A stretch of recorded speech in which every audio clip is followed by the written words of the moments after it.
केडिया हे उद्योजक आहेत ज्यांनी राज ठाकरेंना डिवचलं होतं, त्यांचं ऑफिस फोडलेलं आहे। सुशील केडिया यांनी एक प्रकारे आव्हान दिलं होतं राज ठाकरेंना की मी मराठी बोलणार नाही आणि मी मराठी शिकणारही नाही। ज्या महाराष्ट्रात आपण राहतो, ज्या महाराष्ट्राची मायबोली मराठी आहे, त्याच मराठीचा एक प्रकारे अपमान सुशील केडिया यांनी केलेला होता आणि त्याच सुशील केडिया यांच्या ऑफिसवरती ही दगडफेक झालेली आहे। कुणी नेमकी केली, कोण कोण होतं हे आपल्याला पाहावं लागेल। पण गळ्यातले मफलर बघता दिसतंय की मनसैनिक आहेत हे सगळे आणि त्यांनी काचेचे जे दरवाजे आहेत त्याच्यावरती दगडफेक केलेली आहे। सिक्युरिटी आहे। मात्र आपले प्रतिनिधी विजय वंजारा आपल्या सोबत आहेत। विजय, हे कधीची दृश्य, कधी केडियांचं ऑफिस फोडलं आणि कोणी?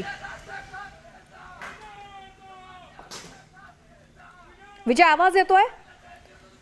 सुशील केडियांचं ऑफिस कुठे आहे आणि कोणी फोडलं, कधी?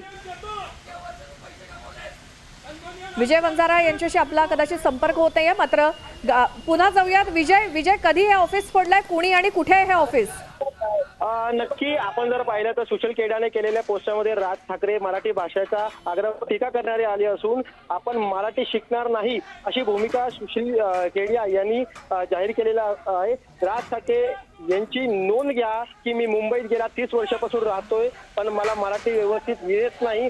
आता तुमच्या या संदर्भात बेफाम गैरवर्तन पाहता मी हापणाचा केला आहे की जोपर्यंत तुमच्या सारख्या लोक मराठी माणसाची केवारी म्हणून वावरत आहे तोपर्यंत मी मराठी शिकणार नाही। काय करायचं आहे बोला, असं केडियाने हे पोस्ट केलं होतं। त्यानंतर आता मनसेचे माथाडी कामगार सेनाचे काही पदाधिकारी आणि कार्यकर्ते हे स्वतः सुशील केडिया यांच्या कार्यालयाखाली नारळावरती बोल मराठी असं नारळाचा प्रसाद देण्यात आलेला आहे, जेणेकरून त्यांच्या काचेवर फोडण्यात आलेल्या कार्यालयात नारळ फेकून ते तोडफोड करण्यात आलेली आहे।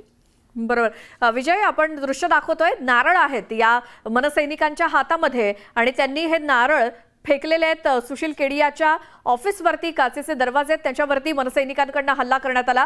काल खरं तर न्यूज 18 लोकमतशी बोलताना देखील सुशील केडिया यांनी ज्या पद्धतीनं वर्तन केलं होतं, जे बोलणं त्यांचं होतं त्यावरनं एकूणच महाराष्ट्रातल्या जनतेच्या मनात त्यांच्याबद्दल संताप आहे आणि राज ठाकरेंना त्यांना दिवचलेलं होतं आणि त्यामुळेच मनसैनिकांनी हा नारळांचा प्रसाद एक प्रकारे दिलेला आहे। नारळ आहेत त्यांच्या हातात आणि ते ऑफिसवरती नेऊन फोडलेले आहेत।